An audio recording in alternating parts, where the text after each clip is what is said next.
fall in love too easily. Sure. I think he's a classical background pianist. He did workshop with us, with our students. One student, he really wanted to be a jazz pianist. And he asked the question, how to become a perfect jazz pianist? And the answer was, if you want to play jazz, you have to learn the culture.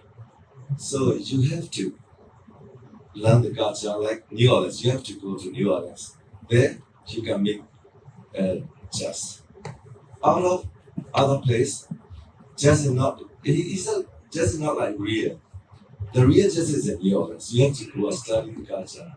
So that was the answer. So what do you think on that answer? I totally disagree with that.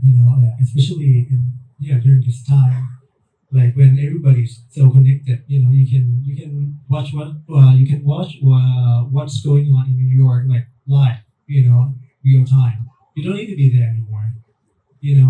Back then maybe like 80 years ago, maybe. But like these days, who needs to be in New York? Nobody. Like it's not a good place to be anyway. Oh yeah, jazz is popular everywhere except in America. Like American people don't listen to jazz anymore. I mean, there's so many like amazing jazz musicians in America, and they don't have a gig. They can't survive playing music. Well, back to your question, I think. Well, I never lived in New York. I went to school in Texas, and Texas is like a lot of country music.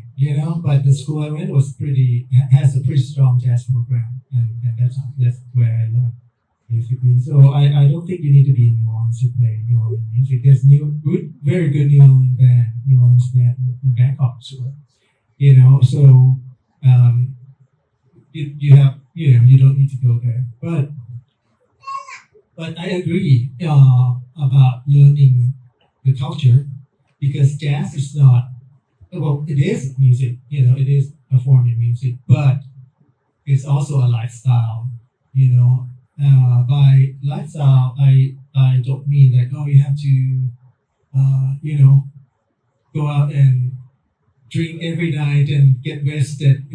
Because I actually was told by older generation musicians that, oh, you need to, you have to drink, you have to smoke, if you want to be a good jazz musician, you have to, do all sort of crazy things, and I don't agree. I don't agree with that at all. But like by jazz culture, I mean, you need to know the history of it. You need to know where it comes from and why. I mean, there's a reason why New Orleans was the birthplace of jazz. Because it's a mix of culture there. It's in a position that all sort of people from all over the world stop in New Orleans. And so there's a mixture of different kinds of music back then, like 120 years ago, 130 years ago. New Orleans was the port, where like all the ships are coming in from everywhere, all kinds of music, and then also like the city, it's kind of crazy. And I only been to New Orleans twice, but it's crazy culture. And then there's so many like dark places everywhere in New Orleans, even today. Drugs and gambling joints and brothels and stuff like that. And that's where jazz started, in those brothels, in those gambling joints, bars. And that's why it started there, and jazz spread it throughout America through Mississippi River, and also runs through New Orleans, and that's where it happened. So you need to know the history, you need to know the culture. That's the reason why swing era replaced the New Orleans style, swing ragtime, the ragtime style, because it's not about the like musician doesn't wake up and say, oh, tomorrow I'm going to play a new style of music.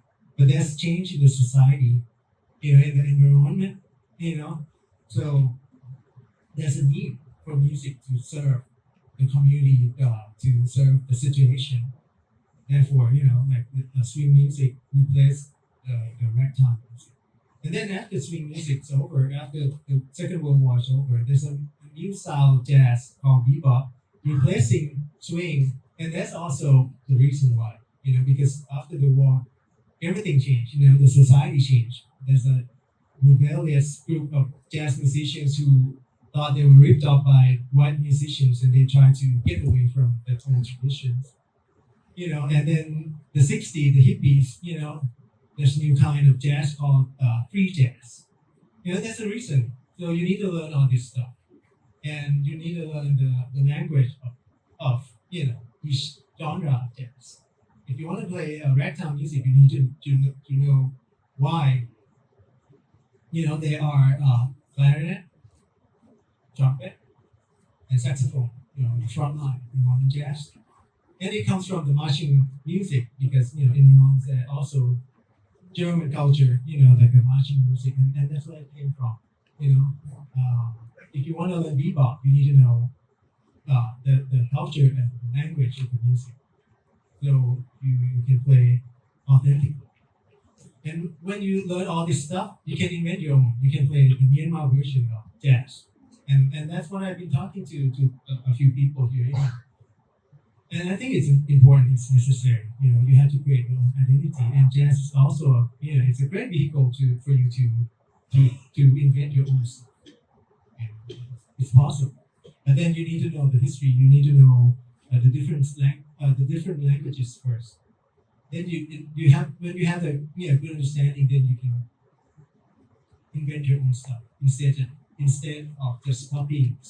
In Thailand, back then we didn't have the knowledge of this music either, and like Thai musicians, they would just copy without knowing what they were doing. Actually, they play well. They play exactly what being transcribed, but they cannot invent anything. Not until recently, not until only like 15 years ago. Older generation of jazz musicians who can play well, but they don't understand what they're doing. I'm not like trying to discredit them, but that's what happened because the lack of knowledge.